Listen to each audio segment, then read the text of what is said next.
ഓം ശ്രീ ഗുരുഭ്യോ നമ. ഓം ഗം ഗണപതയേ നമ. ഓം ശ്രീമാത്രേ നമ. ദേവീ കവചം. കവചം എന്നാൽ പുറംചട്ടയാണെന്ന് നമുക്കെല്ലാവർക്കും അറിയാം. അപ്പോൾ ദേവീ കവചം എന്നാൽ ദേവീ മന്ത്രങ്ങളാൽ സൃഷ്ടിക്കപ്പെട്ട സംരക്ഷണ കവചം. ദേവീ പ്രീതിക്കായി നിത്യവും ജപിക്കാവുന്നതും ഏത് ആപത്ഘട്ടത്തിലും നമുക്ക് രക്ഷ നൽകുന്നതുമായ ദേവീ കവചത്തെക്കുറിച്ചാണ് ഇവിടെ പറയുന്നത്.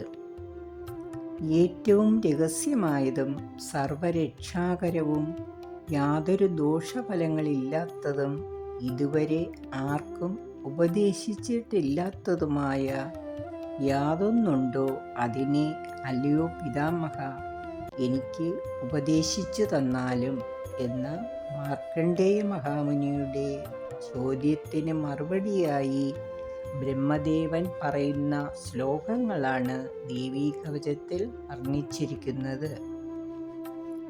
ഈ കവചപാരായണത്താൽ ദേവി സദാ ഒരു കവചമായി നമ്മെ സംരക്ഷിക്കുന്നു.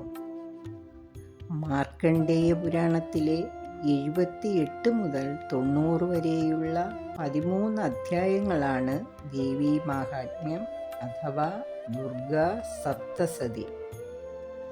800 ശ്ലോകങ്ങൾ അടങ്ങിയിരിക്കുന്നതിനാൽ ഇത് ദുർഗാ സപ്തസതി എന്നും അറിയപ്പെടുന്നു. പ്രഥമചരിതം, മധ്യമചരിതം, ഉത്തമചരിതം എന്നിങ്ങനെയാണ് ദേവിയുടെ അവതാരലീലകളെ ഇവിടെ വർണ്ണിച്ചിരിക്കുന്നത്. ഏതാപത്തിലും എന്താവശ്യമുണ്ടെങ്കിലും ആർക്കും എപ്പോഴും ആശ്രയിക്കാവുന്ന ഒരു കൽപ്പവൃക്ഷമാണ് ദേവി. ദേവിക്ക് ഏറ്റവും പ്രിയപ്പെട്ട ഉപാസനയാണ് ദേവീ മാഹാത്മ്യ പാരായണമെന്ന് ഈ 3 ചരിതങ്ങളിലൂടെ വ്യക്തമാക്കുന്നു.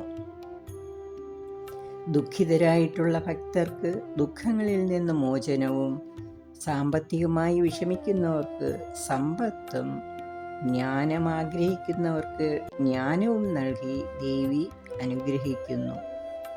വളരെ ശ്രദ്ധയോടും ഭക്തിയോടും കൂടി നിത്യവും പാരായണം ചെയ്യാവുന്ന ഏതാപത്തിലും ഒരു കവചമായി നമ്മെ സംരക്ഷിക്കുന്ന ഒന്നാണ് ദേവീ കവചം.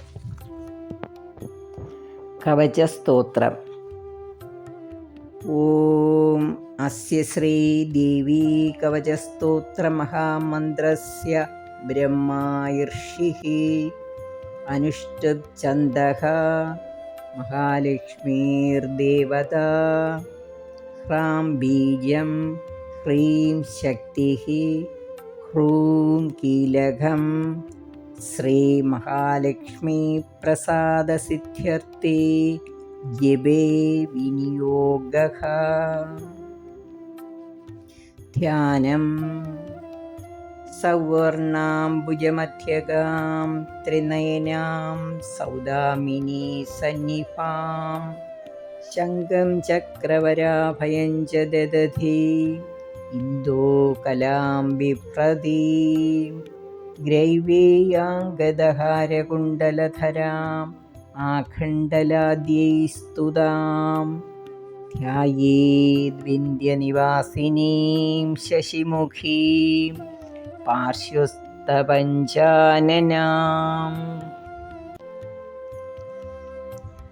സൗവർണാംബുജമധ്യകാം. സ്വർണ താമരപ്പൂവിൻ്റെ മധ്യത്തിലിരിക്കുന്നവളും ത്രിനയനാം 3 കണ്ണുകളോടുകൂടിയവളും സൗദാമിനി സന്നിഭാം മിന്നൽ കൊടി പോലെ ശോഭിക്കുന്നവളും ശംഖം ചക്ര വരാഭയം ച ദദധി ശംഖ്, ചക്രം, വരമുദ്ര, അഭയമുദ്ര എന്നിവ കയ്യിൽ ധരിച്ചവളും ഇന്ദോകലാം ബിഭ്രതി ചന്ദ്രക്കല ശിരസിൽ ഭൂഷണമായിരിക്കുന്നവളും ഗ്രൈവേയാംഗദ ഹാരകുണ്ഡലധരാം കണ്ഠാഭരണം, തോൾവള, മാല, കർണാഭരണം തുടങ്ങി സർവാഭരണങ്ങളും അണിഞ്ഞവളും ആഖണ്ഡലാദീസ്തുതാം. ആഖണ്ഡൻ എന്നാൽ ദേവേന്ദ്രൻ. ദേവേന്ദ്രൻ തുടങ്ങിയവരാൽ സ്തുതിക്കപ്പെടുന്നവളും വിന്ധ്യനിവാസിനീം. വിന്ധ്യാപർവ്വതത്തിൽ വസിക്കുന്നവളും ശശിമുഖി. ചന്ദ്രനെപ്പോലെ ശോഭിക്കുന്ന മുഖത്തോടു കൂടിയവളും പാർശ്വസ്ഥ പഞ്ചാനനാം. വാഹനമായ സിംഹം സമീപത്തുള്ളവളും ധ്യായേത് ധ്യാനിക്കുന്നു. സൗവർണാംബുജമധ്യകാം ത്രിനയനാം സൗദാമിനീ സന്നിഭാം ശംഖം ചക്രവരാഭയം ച ദദധീ ഇന്ദോകലാം ബിഭ്രതീം ഗ്രൈവേയാംഗദഹാരകുണ്ഡലധരാം ആഖണ്ഡലാദ്യൈസ്തുതാം ധ്യായേദ്വിന്ധ്യനിവാസിനീം ശശിമുഖീം പാർശ്വസ്ഥവഞ്ചാനനാം.